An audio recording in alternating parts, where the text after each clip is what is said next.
Welcome to my YouTube channel. तो आज हम लोग डिस्कस करने वाले हैं इकोनॉमिक इंपॉर्टेंस ऑफ बैक्टीरिया, जिसको हिंदी में हम लोग कहते हैं जीवाणु का आर्थिक महत्व। तो चलिए हम देख लेते हैं जीवाणु के क्या क्या आर्थिक महत्व होते हैं। तो आपको बताना चाहूंगा जीवाणु के आर्थिक महत्व का बहुत सारे जो होते हैं ऑप्शनल क्वेश्चन जो होते हैं वो कंपटीशन एग्जाम में पूछे जाते हैं, और हम सिंपल कह सकते हैं कि जीवाणु का आर्थिक महत्व से 3 नंबर के बहुत सारे इंपॉर्टेंट क्वेश्चन पूछे जाते हैं। जितने भी इंपॉर्टेंट क्वेश्चन बैक्टीरिया के इकोनॉमिक वैल्यू से अगर पूछे जाएंगे तो उनका अगर आप आंसर देना चाहते हैं तो इस वीडियो को आप शुरू से अंत तक देखें। तो चलिए मैं वीडियो स्टार्ट करता हूं। टॉपिक का नाम है economic importance of bacteria. Bacteria को हिंदी में हम लोग कहते हैं जीवाणु कहते हैं, और आपको पता होगा कि जीवाणु जो होती हैं वो मनुष्य के लिए लाभदायक होने के साथ साथ जीवाणु हानिकारक होती हैं। अधिकांश बच्चे ये जानते हैं कि जीवाणु जो होती हैं हानिकारक होती हैं, लेकिन अधिकांश बच्चे ये नहीं जानते कि जीवाणु जो होती हैं वो लाभदायक भी होती हैं। तो अपने इस वीडियो में मैं आपको समझाऊंगा कि जीवाणु जो होती हैं वो मनुष्य के लिए लाभदायक कैसे होती हैं। क्योंकि आपको इंपॉर्टेंट क्वेश्चन का आंसर देना है तो सबसे पहला पॉइंट मैं आपको बताऊंगा कि जीवाणु जो होती हैं वो मनुष्य के लिए लाभदायक कैसे होती हैं। तो चलिए मैं वीडियो स्टार्ट करता हूं। यहां पर मैं आपके सुविधा के लिए लिख दिया हूं कि बैक्टीरिया मनुष्य के लिए लाभकारी होने के साथ साथ हानिकारक भी होते हैं। तो यहां पर आपको समझाने वाली बात नहीं है क्योंकि ये पॉइंट क्लियर है। अब सबसे पहले मैं लिखा हूं लाभकारी क्रियाएं, जिसको अंग्रेजी में हम लोग कहते हैं यूजफुल एक्टिविटीज कहते हैं। सेकंड हम लिखे हैं हानिकारक क्रियाएं, जिसको अंग्रेजी में हम लोग बोलते हैं हार्मफुल एक्टिविटीज। मतलब जीवाणु का अगर हमें इकोनॉमिक इंपॉर्टेंस पढ़ना है तो बताना होगा कि जीवाणु जो होती हैं वे हमारे लिए लाभकारी भी होती हैं, और जीवाणु जो होती हैं वो मनुष्यों के लिए हानिकारक भी होती हैं। तो सबसे पहला लेक्चर रहेगा हमारा लाभकारी क्रियाएं, जिसको हम लोग यूजफुल एक्टिविटीज कहते हैं। तो यहां पर देखते हैं कि जीवाणु जो होती हैं वो मनुष्य के लिए लाभकारी मनुष्य के किन किन क्षेत्रों में होती हैं। तो सबसे पहला मैं लिखा हूं कृषि के क्षेत्र में, जिसको हम लोग बोलते हैं इन एग्रीकल्चर फील्ड। सेकंड में लिखा हूं डेयरी उद्योग में, इन डेयरी इंडस्ट्री।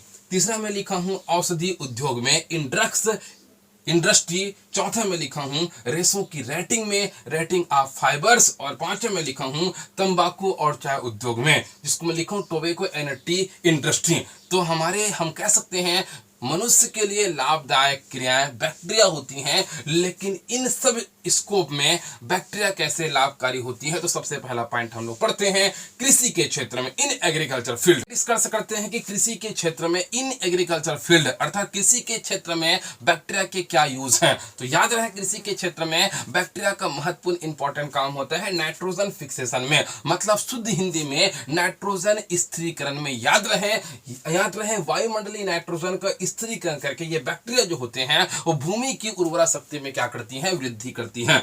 तो आपको पता होना चाहिए कि ये जो बैक्टीरिया होती हैं वो वायुमंडलीय नाइट्रोजन का स्थिरीकरण करने का काम करती हैं। तो याद रहे वायुमंडलीय नाइट्रोजन का स्थिरीकरण करने वाले बैक्टीरिया जो होते हैं वो 2 प्रकार के होते हैं। पहले बैक्टीरिया को हम लोग बोलते हैं फ्री लिविंग बैक्टीरिया, जिसको हिंदी में हम लोग स्वतंत्र जीवी जीवाणु कहते हैं। दूसरा मैं लिखा हूं सिम्बायोटिक बैक्टीरिया, जिसको हिंदी में हम लोग सहजीवी जीवाणु कहते हैं।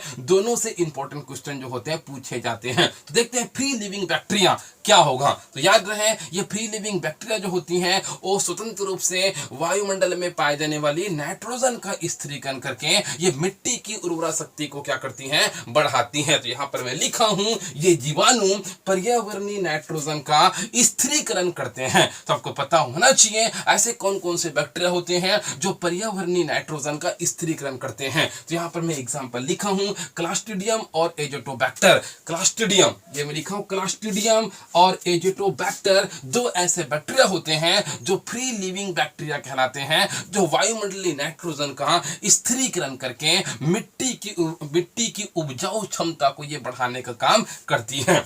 फिर मैं लिखा हूं सिम्बायोटिक बैक्टीरिया, जिसको हिंदी में हम लोग सहजीवी जीवाणु कहते हैं। तो अधिकांश बोर्ड एग्जाम में क्वेश्चन आता है सहजीवी जीवाणु बैक्टीरिया का उदाहरण लिखें। तो सबसे पहला आपको समझना होगा सहजीवी क्या है। सहजीवी का मतलब होता है जब 2 जीव आपस में एक साथ रहकर जीवन व्यतीत करते हैं तो उसको हम लोग सहजीवी कहते हैं। सहजीवी के बारे में आप लोग सुन चुके होंगे।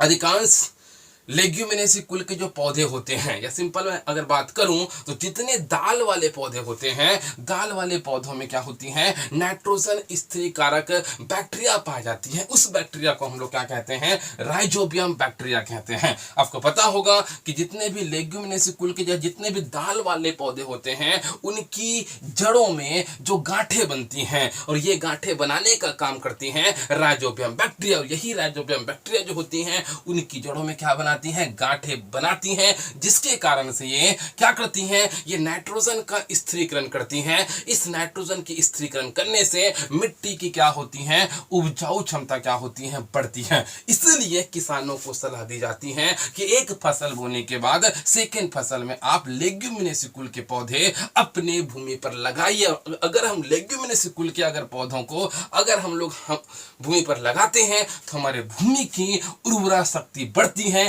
क्योंकि लेग्यूमिनेसी के जितने भी पौधे होते हैं उनमें नाइट्रोजन स्थिरीकारक जीवाणु पाए जाते हैं। उस जीवाणु का नाम है राइजोबियम बैक्टीरिया। ये इंपॉर्टेंस है एग्रीकल्चर फील्ड में बैक्टीरिया का। बैक्टीरिया का हम लोग आर्थिक महत्व पढ़ रहे हैं। अब सेकंड पॉइंट देखते हैं डेयरी उद्योग में। इन डेयरी इंडस्ट्री अर्थात डेयरी उद्योग में बैक्टीरिया के क्या इंपॉर्टेंस होते हैं, तो आपको पता होगा। सबसे पहले हम लोग जानते हैं दही निर्माण, हम कह सकते हैं कर्ड का फॉर्मेशन। दही कैसे बनेगा, तो याद रहे दही निर्माण की क्रिया में भी लैक्टोबैसिलस लैक्टिस और स्टेप्टोबैसिलस लैक्टिस नामक दो ऐसे क्या होते हैं, बैक्टीरिया होते हैं, जो दही निर्माण की क्रिया में महत्वपूर्ण भूमिका निभाते हैं। तो पेपर में पूछा जाता है दही निर्माण या कर्ड फॉर्मेशन में इंपॉर्टेंट रोल प्ले करने वाले बैक्टीरिया का नाम लिखिए। तो यहाँ पर मैं लिखा हूँ लैक्टोबैसिलस लैक्टिस और स्टेप्टोबैसिलस लैक्टिस। ये दो बैक्टीरिया का नाम आपको पता होना चाहिए, जो दूध से दही बनाने की क्रिया में इंपॉर्टेंट रोल प्ले करती हैं। उसके बाद मैं लिखा हूँ पनीर। पनीर को हम लोग कहते हैं चीज फॉर्मेशन। चीज फॉर्मेशन की क्रिया में कौन से बैक्टीरिया जो होते हैं इंपॉर्टेंट रोल प्ले करते हैं, तो यहाँ पर मैं लिखा हूँ लैक्टोबैसिलस लैक्टिस। लैक्टोबैसिलस लैक्टिस नामक बैक्टीरिया जो होती हैं वो पनीर निर्माण की क्रिया में महत्वपूर्ण भूमिका निभाती हैं। फिर मैं लिखा हूँ मक्खन। मक्खन को अंग्रेजी में हम लोग बोलते हैं बटर। बटर फॉर्मेशन में कौन से बैक्टीरिया इंपॉर्टेंट रोल प्ले करती है, तो उसका नाम लिखा हूँ स्ट्रेप्टोकोकस लैक्टिस। तो आपको लिखना होगा स्ट्रेप्टोकोकस लैक्टिस नामक जो बैक्टीरिया जो होती हैं वो मक्खन निर्माण की क्रिया में महत्वपूर्ण भूमिका निभाती हैं। अब चौथा पॉइंट देखते हैं बटर मिल्क। बटर मिल्क निर्माण की क्रिया में भी बैक्टीरिया का महत्वपूर्ण योगदान होता है। उस बैक्टीरिया का नाम है स्ट्रेप्टोकोकस लैक्टिस। तो ये इंपॉर्टेंट बैक्टीरिया होते हैं जो डेयरी उद्योग में इंपॉर्टेंट रोल प्ले करते हैं। डिस्कस करते हैं औषधि उद्योग में बैक्टीरिया के क्या यूज हैं। तो याद रहे औषधि उद्योग में बैक्टीरिया का इस्तेमाल करके हम लोग प्रतिजैविक और एंजाइम का उत्पादन करते हैं। तो सबसे पहला पॉइंट आपको पता होना चाहिए कि प्रतिजैविक क्या है। तो प्रतिजैविक का इस्तेमाल हम लोग करते हैं विभिन्न प्रकार के रोगों के इलाज के लिए। तो यहाँ पर मैं लिखा हूं कुछ इंपॉर्टेंट एंटीबॉडी या कुछ इंपॉर्टेंट प्रतिजैविक, जैसे पॉलीमैक्सिन। पॉलीमिक्सिन एक प्रकार का क्या है, प्रतिजैविक है, और ये बनाया जाता है बेसिलस पॉलीमिक्सिया नामक बैक्टीरिया से। दूसरा मैं क्या लिखा हूँ स्ट्रेप्टोमाइसिन। तो स्ट्रेप्टोमाइसिन भी एक प्रकार का प्रतिजैविक है जिसका इस्तेमाल करके हम लोग विभिन्न प्रकार के रोगों से बच सकते हैं, और ये स्ट्रेप्टोमाइसिन नामक एंटीबॉडी बनाया जाता है। तो स्ट्रेप्टोमाइसिस ग्रेसियस नामक बैक्टीरिया से ये इंपॉर्टेंट क्वेश्चन जो होते हैं 2 नंबर के पूछे जाते हैं। फिर मैं लिखा हूं रेटिंग ऑफ फाइबर्स, मतलब रेशों की रेटिंग। सबसे पहला पॉइंट आपको पता होना चाहिए कि रेशों की रेटिंग में भी बैक्टीरिया का क्या होती है, इंपॉर्टेंस रोल होती है। तो सबसे पहला क्वेश्चन आता है रेटिंग क्या है। रेटिंग तो यहाँ पर मैं लिखा हूं पौधों के तनों से रेशों को अलग करना ही रेटिंग कहलाता है। अधिकांश ग्रामीण क्षेत्रों में लोग क्या करते हैं कि पौधों के तनों से रेशों को बाहर निकालते हैं ताकि उसका इस्तेमाल हम लोग रस्सी के रूप में कर सकें। तो अगर पौधों की तनों से अगर रेशों को निकालना है तो उसको हम लोग क्या कहेंगे, रेटिंग कहेंगे। अब प्रश्न ये है कि इन पौधों के तनों से हम लोग उनके रेशों को कैसे बाहर निकालें। तो याद रहे जब पौधे पक जाते हैं, जब पौधे पूर्ण रूप से मैच्योर हो जाते हैं, तो इन पौधों को ये लोग क्या करते हैं, अधिकांश ग्रामीण क्षेत्र के जो लोग होते हैं कट करके काट करके उसको जलाशय में ले जाके डुबो देते हैं। और डुबो देते हैं तो वहां पर जल के अंदर एक जलीय जीवाणु या एक एक्वाटिक बैक्टीरिया पाई जाती हैं। उस बैक्टीरिया का नाम है क्लास्ट्रीडियम ब्यूट्रिकम। यहां पर लिखा, इसको नोट कीजिए, क्लास्ट्रीडियम ब्यूट्रिकम। और यही ऐसा एक जलीय जीवाणु है जो उस रेशों की रेटिंग में इंपॉर्टेंट रोल प्ले करती हैं।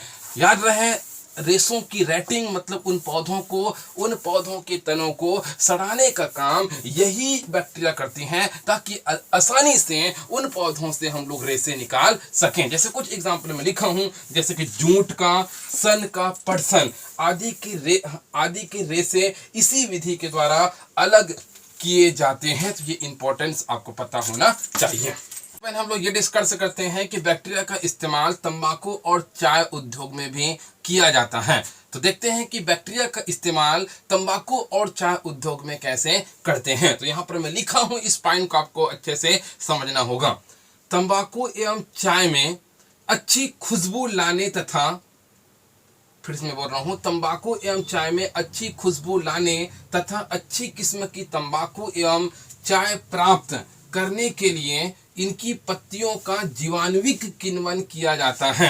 याद रहे, तंबाकू एवं चाय में अच्छी खुशबू लाने के लिए उनकी पत्तियों का हम क्या करते हैं, जीवाणु के माध्यम से क्या करते हैं, किण्वन करते हैं। अब जीवाणु के माध्यम से जब तंबाकू और चाय की पत्तियों का जब किण्वन किया जाता है, तो इस प्रोसेस को हम लोग अंग्रेजी में क्यूरिंग कहते हैं। तो कभी कभी एक क्वेश्चन आता है, व्हाट इज क्यूरिंग? तो आपको पता होना चाहिए कि तंबाकू और चाय की पत्तियों का जब हम लोग जीवाणुओं की किण्वन करते हैं ताकि तंबाकू और चाय में अच्छी खुशबू आ सके, तो इस प्रोसेस को हम लोग क्या कहते हैं, क्यूरिंग कहते हैं। और इस कार्य हेतु मतलब तंबाकू और चाय की पत्तियों में खुशबू लाने के लिए जो बैक्टीरिया यूज करते हैं, उस बैक्टीरिया का नाम है माइकोकोकस कांडिसेंस। याद रहे, माइकोकोकस कांडिसेन नामक बैक्टीरिया का इस्तेमाल जो होती है वो तंबाकू और चाय की पत्तियों में खुशबू लाने के लिए किया जाता है। तो ये इंपॉर्टेंट क्वेश्चन जो होते हैं बोर्ड एग्जाम में पूछा जाता है। इसलिए आप लोगों से रिक्वेस्ट है, बैक्टीरिया जो होती हैं वे हमारे लिए कितने क्या है, उपयोगी हैं। तो बैक्टीरिया मनुष्यों के लिए उपयोगी होने के साथ साथ हानिकारक भी हैं। तो अभी तक मैंने इस पूरे वीडियो में बैक्टीरिया का केवल उपयोग ही समझाया है। पहला था कृषि के क्षेत्र में, दूसरा पॉइंट मैं आपको समझा चुका हूं। पहला क्या था, कृषि के क्षेत्र में था। दूसरा पॉइंट हम लोग डिस्कस कर चुके हैं किसमें, तो दूसरा पढ़ चुके हैं हम लोग डेयरी उद्योग में। तीसरा क्या होगा, रेशों की रेटिंग में। और चौथा पॉइंट हम लोग पढ़ चुके हैं औषधि उद्योग में। और पांचवा पॉइंट हम लोग पढ़ चुके हैं तंबाकू और चाय उद्योग में। तो ये बैक्टीरिया का इंपॉर्टेंस क्या है, आर्थिक महत्व है, तो इसको आपको याद करना बेहद जरूरी है। अभी तक आप हमारे वीडियो को देखे हैं। अगर यह वीडियो अगर आपको अच्छा लगा होगा तो इस वीडियो को आप अपने मित्रों में, अपने रिश्तेदारों में शेयर कीजिए। अगर आप अभी तक हमारे चैनल में नए हैं तो हमारे चैनल को आप सब्सक्राइब कीजिए। Thank you very much.